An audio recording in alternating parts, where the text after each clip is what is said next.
A very good morning to all the students. My name is professor Ankit और आज हम आपके पास लेके आए हैं यूके की एक यूनिवर्सिटी है द यूनिवर्सिटी ऑफ ग्रीनविच और इस यूनिवर्सिटी का एमबीए प्रोग्राम है जो यहाँ पे आज हम डिस्कस करने लगे हैं।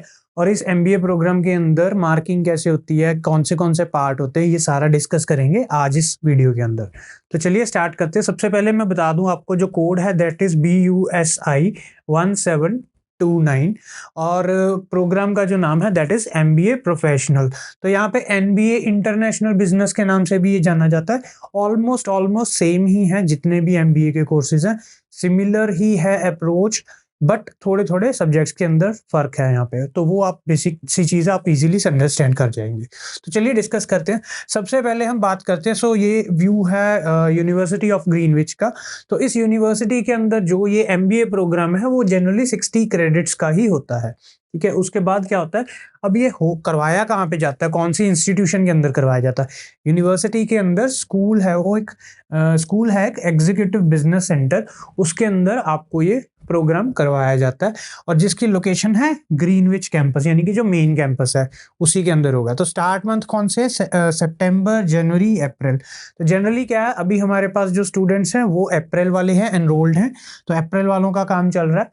और इसके बाद जो नेक्स्ट एनरोलमेंट आएगी वो आएगी सितंबर वालों की, और उसके बाद आती है जनवरी वालों की। तो आप देख सकते हैं आपके प्रोग्राम के अकॉर्डिंग कौन सी एनरोलमेंट आपके लिए है। ये रही आपने हमारी इंटरनेशनल स्टूडेंट की फीस। तो ये 20,000 पाउंड्स है। आप पाउंड का प्राइस मल्टीप्लाई कर लो, इंडिया के अंदर अप्रोक्सीमेटली 109 रुपए के आसपास एक पाउंड की प्राइस है। सो रफली ये आप अपनी प्राइस कैलकुलेट कर सकते हैं कि टोटल फीस, ये 1 ईयर की फीस है, आप इसको कैलकुलेट कर सकते हैं। फर्दर मूव करते हैं, जो मेन पार्ट है जिसको हम डिस्कस करेंगे दैट इज द असेसमेंट। तो असेसमेंट के अंदर क्या होता है, यहाँ पे 2 फॉर्मेटिव्स दिए जाते हैं आपको एंड उसके बेसिस पे ये थर्ड होता है जो जिसको हम बोलते हैं समेटिव। जो फॉर्मेटिव है वो आपको एक प्रीव्यू की तरह दिया जाता है, एक सिनेरियो दे दिया, एक इंस्ट्रक्शंस दे दी आपको टीचर ने, आपको फॉर्मेटिव करना होता है।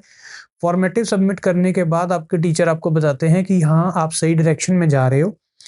पहले फॉर्मेटिव के बाद आपका सेकंड फॉर्मेटिव होता है। अगेन जब टीचर कंफर्म करता है कि आप बिल्कुल सही डायरेक्शन में जा रहे हैं, उसके बाद आप अपना मेन सबमिटिव लिखना शुरू करते हैं। तो यही 3 मेन टास्क या असेसमेंट्स हैं जिसके अंदर पूरे का पूरा प्रोग्राम डिवाइडेड है। तो जनरली कुछ स्टूडेंट्स हमसे पूछते हैं कि सर वेटेज बता दो। वेटेज जनरली देखो समेटिव का ही होता है and that is all together 100%। Formative का कोई पार्ट नहीं होता है। अब मान लीजिए कोई हमारे पास स्टूडेंट आया 29 अप्रैल तक, उसने अपना फॉर्मेटिव सबमिट करवाना है। जब हम उसको जो फॉर्मेटिव बनाने के अंदर हेल्प करेंगे, उसके अकॉर्डिंग क्या होगा कि उसके टीचर को ये पता लग जाएगा कि ये क्या चीज़ प्रपोज कर रहा है, क्या लिखेगा अपने सबमिटिव के अंदर, और उसके बेसिस पे टीचर उसको कुछ फीडबैक देते हैं। तो जो फर्स्ट फॉर्मेटिव है उसके अंदर क्या होता है, जॉब सर्च रिफ्लेक्शन होती है एंड ये मैक्सिमम 2500 वर्ड्स का होता है। मैक्सिमम 2500 वर्ड्स मतलब रेफरेंसेस या फिर टेबल ऑफ कंटेंट्स को छोड़ के बाकी जो इनसाइड मटेरियल है बॉडी का, उससे ज़्यादा नहीं कवर करना। 2500 मार्क से 2500 वर्ड से ज़्यादा नहीं हो जाएगा। ठीक है, तो यहाँ पे भी कोई फीडबैक एप्लीकेबल नहीं है। लर्निंग आउटकम्स 1 2 3 4 5, हर में 1 2 3 4 5 यानी कि सारे के सारे लर्निंग आउटकम्स कवर होते हैं। उसके बाद बात आ जाती है next, that is the formative 2, critical incidents and action plan. इसको 2 अगस्त 2025, ये अप्रैल वालों के लिए है, तो उनका ये प्लान में यहाँ पे मैं डिस्कस कर रहा हूँ। 2 अगस्त तक उन्होंने अपना ये फॉर्मेटिव देना होता है। ये अगेन ये भी फॉर्मेटिव 2500 वर्ड्स का रहेगा, इसका भी कोई फीडबैक नहीं होगा। टीचर सिर्फ आपको एक हिंट देगा वेदर इट इज सेटिस्फैक्टरी और नॉट। अगर आपका सेटिस्फैक्टरी आप फर्दर कंटिन्यू कर सकते हैं, अगर नहीं है तो you have to make major changes in the summative. Summative इसका 18 नवंबर 2025 को सबमिट होना है, जो कि मेन है 100% वेटेज के साथ 10,000 वर्ड्स का होता है। ठीक है, तो ये हमारी असेसमेंट रहती है जो आपका एमबीए प्रोग्राम है यूनिवर्सिटी ऑफ ग्रीनविच के अंदर। फर्दर हम देखते हैं अब हमारा फॉर्मेटिव असेसमेंट 1। फॉर्मेटिव असेसमेंट 1 के अंदर क्या होता है, इसका हेडिंग है, यहाँ पे हेडिंग नेम दिया हुआ है जॉब सर्च रिफ्लेक्शन। तो देखिए करना क्या, outline and reflection of actions to take in future job search. मतलब जब आप एमबीए यहाँ से कंप्लीट कर लोगे तो आपने जब फ्यूचर में जॉब सर्च करना है तो उसके लिए रिफ्लेक्शन है सारी की सारी, कैसे जॉब सर्च करनी है, कौन सा क्राइटेरिया मैच करना चाहिए। Students will complete a reflection on how they completed the job search, उन्होंने जॉब सर्च कैसे कंप्लीट किया, to secure an internship referring to the relevant academic literature, जो भी एकेडमिक लिटरेचर है उसको रेफरेंस में लेके आना है, उनको लिखना है, रेफर करने के बाद आपने ये मेंशन करना है कि आप कैसे जॉब सर्च आपने की, ठीक है। This should be individualised reflective account with ties to the theory of the job search in the UK. तो डेफिनेटली जो यूके के अंदर जॉब सर्च का सिनेरियो है, उस जॉब सर्च के सिनेरियो को आपने इस असेसमेंट के अंदर कवर करना है।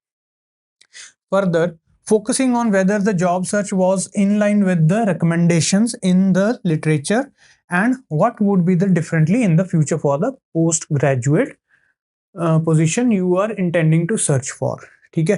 तो अब दो चीजें यहाँ पे आ गई हैं, एक तो कि जो रिकमेंडेड लिटरेचर है जो आपको इस सेमेस्टर के अंदर पढ़ाया जाता है, उस लिटरेचर को आपने यूज करके यहाँ पे अपनी जॉब सर्च की है, यस और नो, अगर की है तो उसको इंक्लूड करो।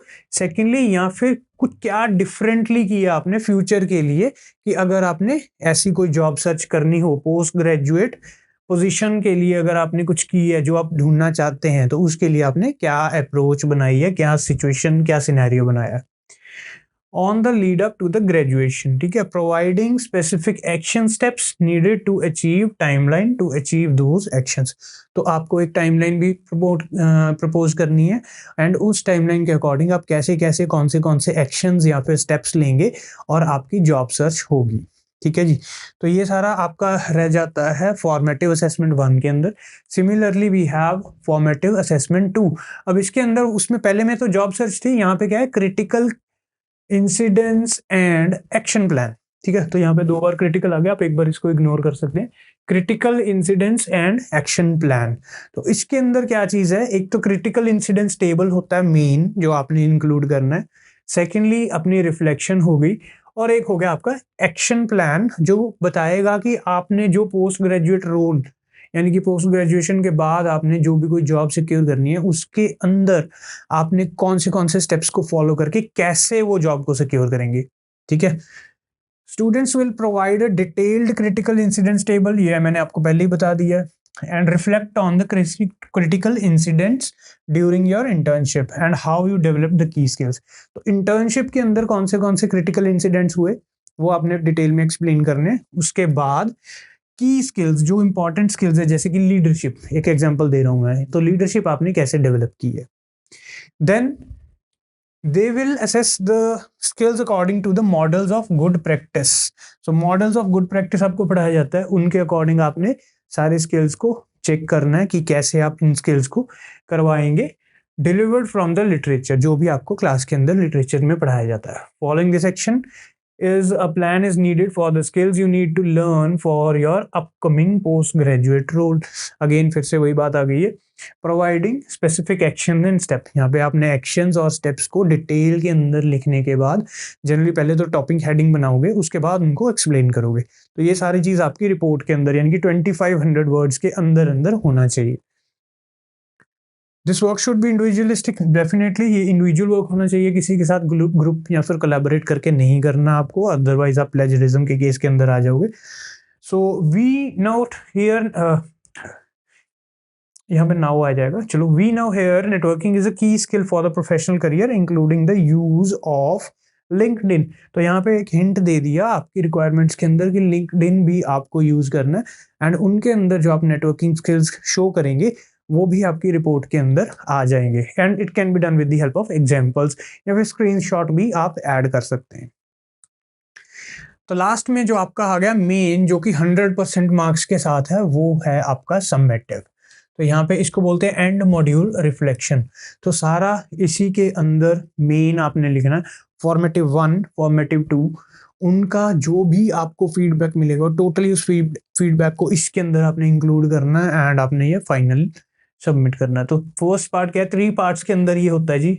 सो फर्स्टली जॉब सर्च, सेकेंडली है एमबीए की स्किल्स, और थर्ड आपका हो गया पोस्ट ग्रेजुएशन। तो इनको अब मैं एक्सप्लेन कर देता हूँ दोबारा डिटेल में।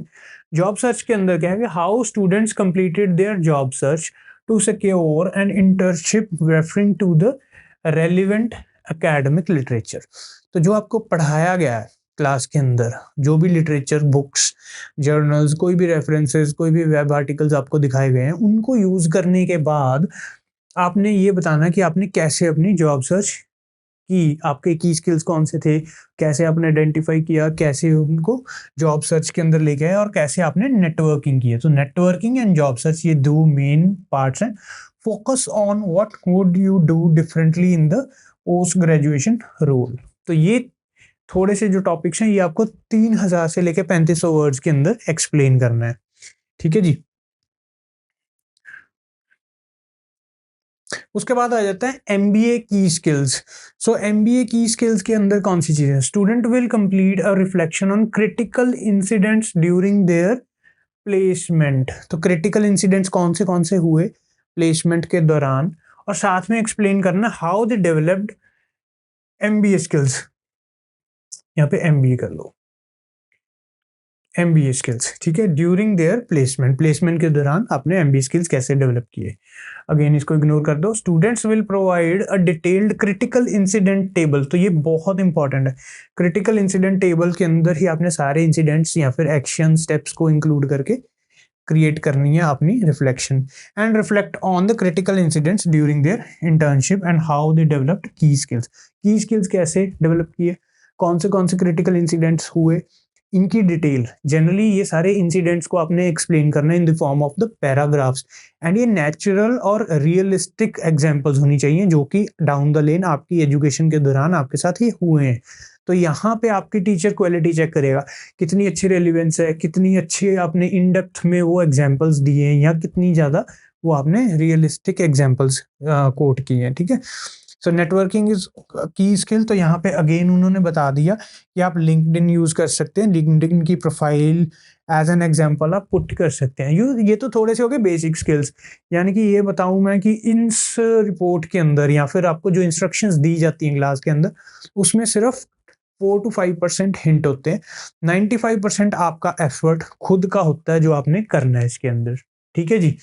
तो थर्ड में आ गया आपका पोस्ट ग्रेजुएशन। यहाँ पे क्या होता है, एक वर्ल्ड इकोनॉमिक फॉर्म के नाम पे रिपोर्ट होती है, आपको इसके बारे में पढ़ाया जाता है, उसको रेफर करना है, और उसके साथ ही आपने ये मेंशन करना है कि कौन से स्किल्स हैं जो रिक्वायर्ड हैं यूके के अपकमिंग फ्यूचर के अंदर, और उनको आप इंटरनेशनल वर्क प्लेस के अंदर कैसे आपने इंक्लूड किया, कैसे लर्न किया, कैसे अचीव किया, कैसे उन चीज़ों को इम्प्लीमेंट किया। ठीक है।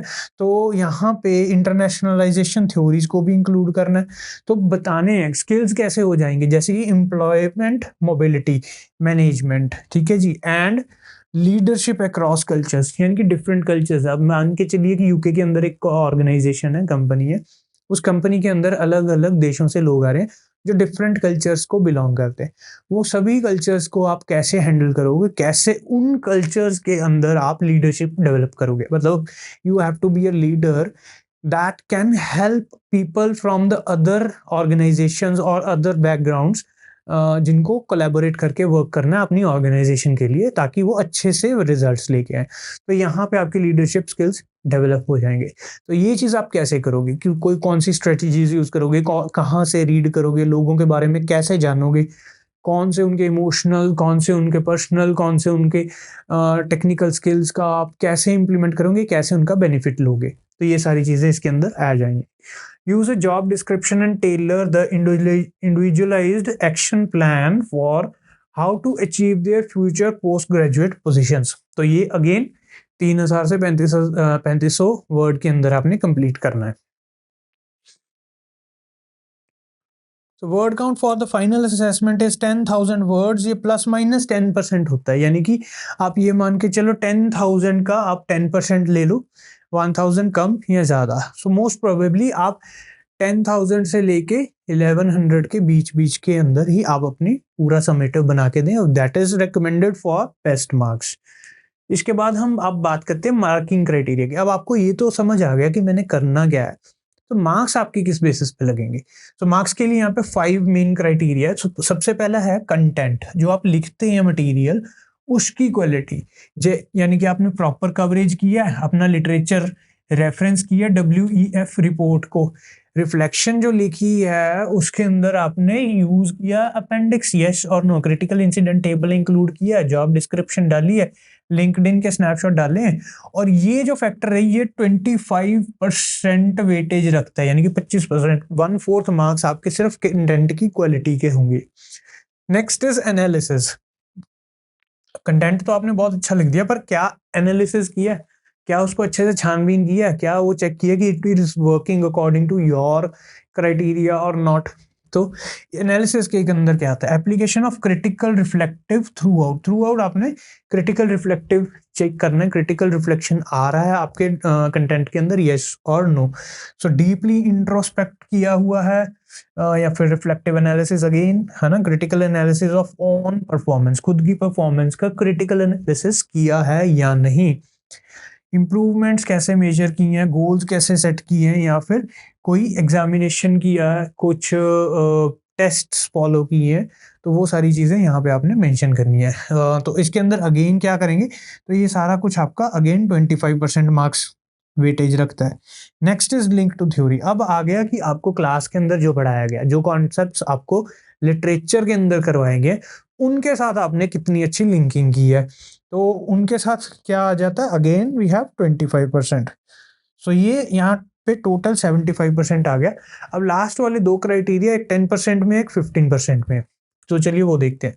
सो fourth criteria structure and style. जो आपने रिपोर्ट लिखी है या जो आपने यहाँ पे पूरी असेसमेंट लिखी है अपनी, उस पूरी असेसमेंट के अंदर आपका जो स्टाइल है, क्लैरिटी कितनी है, लॉजिक अच्छे से लगाया है, रिप्रेजेंट अच्छे से हो रही है रिपोर्ट, हेडिंग है, मेन हेडिंग, उसके बाद छोटी हेडिंग, या फिर रेफरेंसेस अलग, पेज नंबर्स कैसे हैं, वो सारी जो है आपकी जो भी रिपोर्ट स्ट्रक्चर है, अगर आप उसको एडहेरेंस करते हैं, यानी कि 15% मार्क्स आप स्ट्रक्चर में से सिक्योर कर सकते हैं। और लास्ट में आपके 10% मार्क्स है रेफरेंसेस के। सो जनरली इसको 10% कह देते हैं, सबसे देखने में तो सबसे कम है, बट ये सबसे ज्यादा रिस्की भी है, क्योंकि अगर आपने रेफरेंसिंग कहीं पे गलत कर दी तो आपकी सारी की सारी रिपोर्ट बेकार हो जाती है। तो this is again very important. तो यहाँ पे उन्होंने कहा है कि कम से कम 15 रेफरेंसेस हों, पीयर रिव्यूड जर्नल्स हों या वैलिड सोर्सेज हों, जो सारे अकॉर्डिंग टू द यूनिवर्सिटी वो वैलिड माने जाते हैं। तो वो क्राइटेरिया के अकॉर्डिंग चेक करके उन सोर्सेज को ही ऐड करें, तो रिमेनिंग 10% में से आपको मार्क्स दिए जाएंगे। अब इसके बाद हम देखते हैं असेसमेंट्स। अब इसके बाद हम बात करेंगे असेसमेंट की। तो असेसमेंट के अंदर दो ही चीजें हैं, जैसे कि हमने देखा, फर्स्ट आपके पास है फॉर्मेटिव, यानी कि दो फॉर्मेटिव्स हैं आपके पास, तो और यहाँ पे एक आपके पास है सबमिटिव। तो सबमिटिव के लिए आपका जो फीडबैक होगा फॉर्मेटिव का वो यूज हो जाएगा, मतलब पहले फॉर्मेटिव आप दोगे, फॉर्मेटिव का जो फीडबैक है वो इंक्लूड करके आप सबमिटिव देंगे। ठीक है, तो यही आपका प्रोसेस रहेगा। सबसे पहली चीज क्या है, फॉर्मेटिव। तो फॉर्मेटिव के लिए क्या है, students are supported throughout the course, आपको पूरे कोर्स में टीचर अवेलेबल रहेंगे, एंड आप यहाँ पे 3 1-to-1 सेशंस लगा सकते हैं टीचर के साथ। 1-to-1 सेशन में आप फेस टू फेस बैठेंगे, उनके साथ डिस्कस करेंगे, वो आपको बताएंगे फीडबैक आपके फॉर्मेटिव पे कि कौन सी चीजें इंक्लूड करनी है, कौन सी चीजें नहीं इंक्लूड करनी, या फिर आपको कौन सी चीजों को इम्प्रूव करने के बाद उनके अंदर क्या क्या चेंजेस करनी है। ठीक है, सो आप डिस्कशन करेंगे अपने वर्क की, फीडबैक मिलेगा आपको असेसमेंट के ऊपर, तो आप यहाँ पे इम्प्रूव भी कैसे करना अपने सबमिटिव को, ये आपके टीचर्स आपको बताएंगे। बट मेक श्योर ये चीज़ बहुत लिमिटेड होती है। आप ये मत सोच के जाइए कि आपको टीचर डिटेल्ड हेल्प प्रोवाइड करेगा। डिटेल्ड हेल्प चाहिए तो हम आपके पास हैं, व्हाट्सएप नंबर है 9463628940। आप हमारे पास आए, हम आपको हेल्प करेंगे असाइनमेंट बनाने में, ये असेसमेंट पूरी बनाने के अंदर।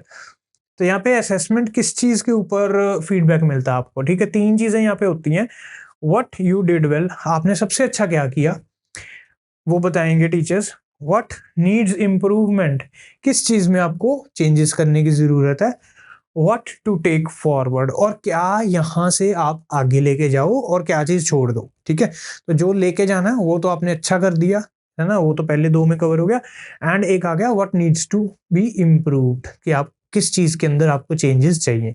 तो वो सारी चीजों को आप यूज करके आप अपनी सबमिटिव के लिए सबमिशन करेंगे। ठीक है, अब यहाँ पे कोड है, कोड 1 का मतलब है कि रॉन्ग सबमिशन। भाई कोड 1 है तो सबमिशन रॉन्ग हो गया, आपके फॉर्मेटिव ही क्रॉस हो जाएगा।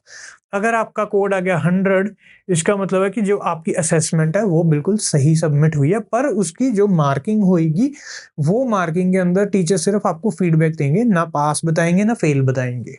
ठीक है, तो इसके बाद बात आती है हमारे पास नेक्स्ट पार्ट की, जब आपका फॉर्मेटिव कंप्लीट हो जाता है, this is the submissive part.